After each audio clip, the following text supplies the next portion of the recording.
Our theme through Pisces season is learning to navigate formlessness.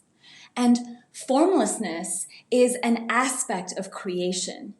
Now, the aspect of creation that we commonly hear about, that people pay hundreds and thousands of dollars and buy tons of books to get right, is the aspect of creation known as manifestation, right? How to manifest wealth and love and peace and health and all of this great stuff. But creation is not just one thing. It has many seasons, many forms, many traits and many phases, such as magnetism, the receptivity, such as reciprocity, when we are cyclically and continually in tune with something. It can be what we offer and extend in the world, and it can be what we receive. An aspect of creation is also dissolution and letting go so that new things can come. This is the whole beginnings and endings.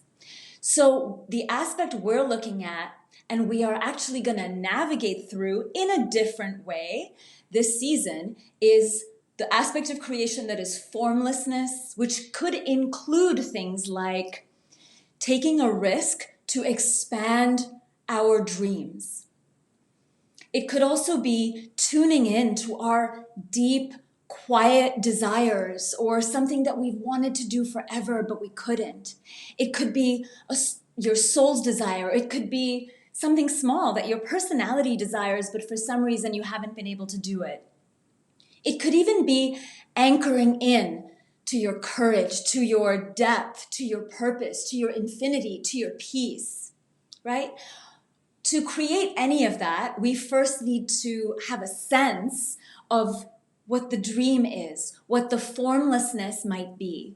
And this is a bit challenging for a lot of us because in our society and our cultures, we are not taught to have a relationship with what we cannot tangibly see or feel or relate to, what cannot be measured, what cannot be seen easily by others.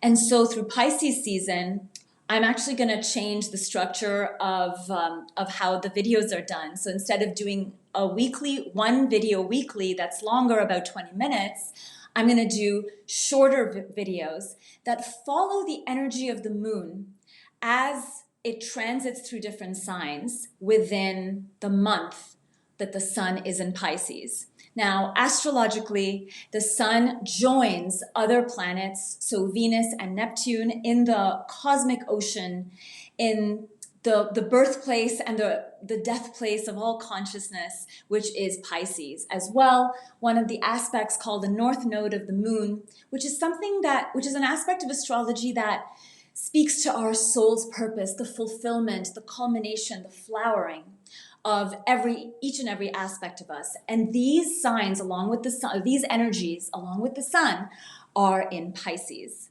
Now, I'm using the moon sign as a way to navigate because the moon moves through signs every 2.5 days. The sun moves through signs every approximately 4 weeks.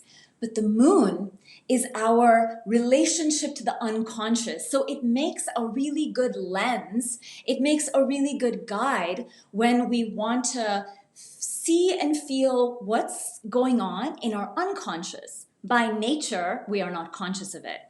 But by creating space, by navigating, by subtly tuning into the invitations of the stars and the planets in our solar family, we can perhaps get some insight. And so that is going to be the structure of these next few weeks. So I hope you come along for the ride.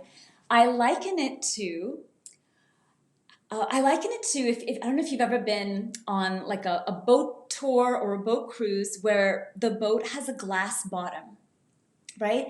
So if you think about the cosmic ocean, it can feel a little daunting, especially when we know that this is where, our uncertainty, our unsurety lives, where it's not illuminated because it's dark, it's deep in our unconscious. It's all our programs that we don't know that we're running them. And so for me, taking a journey underneath the moonlight is like taking a boat cruise into the ocean of our being, but with one of those glass bottoms, where in the safety of the boat, you can be guided and you can see a little bit as to what's down there. And yes, it can be a little bit daunting, but it is also really fun because you get to do it a little bit on your own terms. So that's the invitation for Pisces season. So today, the sun has moved into Pisces and joins Neptune, Venus, and the North Node in the sign. Today, the moon is in the sign of Scorpio. And when the moon is in Scorpio, which is also a water sign like Pisces, one of my favorite teachings of this particular archetype, when the moon specifically is in Scorpio, is it opens up our ability to be in right relationship to our emotions. Now, Scorpio is a sign associated with power, right? And this is, if you think about where your emotions come from, what drives them, what ignites them, what initiates them, what triggers them, what suppresses them. If a lot of that comes from your external world, what other people are saying, how other people are perceiving you, if we are caught up in the mirrors of our lives that we experience through other people, then a lot of our power resides outside of us. Right? Last month, through Aquarius season, we were looking at coming in and the inner quantum temple. And so here, we actually ask ourselves, where does our power reside? And if our power resides outside of us, the process of taking it back inside can feel uncomfortable, mostly because, I don't know, we've probably never done it. Another beautiful reflection is what actually animates us. If there's a dream, if there's a desire, if there's something you want to initiate, if you took a breath and you shifted your consciousness to your back body, so instead of, leaning front and leaning forward, you shifted back a little bit, you got comfortable in your seat, you took a breath, you held a hand on your heart, and you asked yourself, okay, I want to do this. I want to write a book. I want to launch a course. I want to start my own business. I want to quit my job. I want to change the dynamics of the relationship I'm in. Whatever it is that you are doing or you want to do, what is powering it? Are you powered by something that unifies you, that brings parts of yourself together? Or are you trying to prove something to someone else? Are you trying to get a sense of validation? Maybe you're trying to prove something to yourself. And so knowing what the quality and the nuance of our personal power is will influence and will give us the reasons as to why we desire certain things. And desire is amazing. It is powerful. It is the stuff of creation, right? So this is not about overriding our emotions or wishing they were something different than they are. So part of coming into right relationship is to understand the mechanics of the emotions that drive us. A lot of times we have similar emotions to our family members. We might have a similar emotion set to our, 5 closest friends or the circles and communities that we are around. And again, this is not a good or bad thing, but it is important to know if this occurs because that is naturally us or because our power lies in feeling safe doing the things that other people are doing.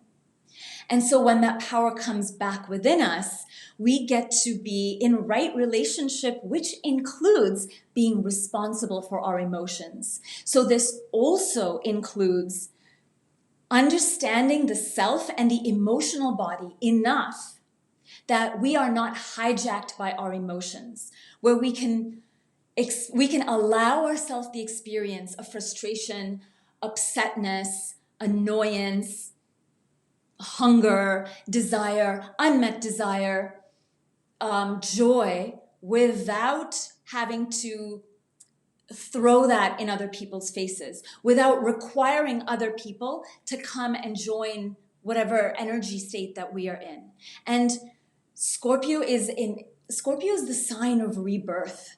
And it can be it can be a difficult, so in classical astrology, when the moon is in Scorpio, it's considered difficult, like it's considered a challenging aspect.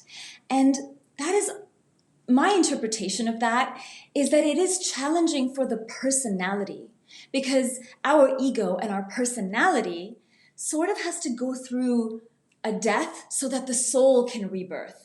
So if you have an esoteric lens on this, the personality's desires can be in conflict with the soul's desires. Another way you might experience it is your immediate desires may be in conflict with your long-term desires.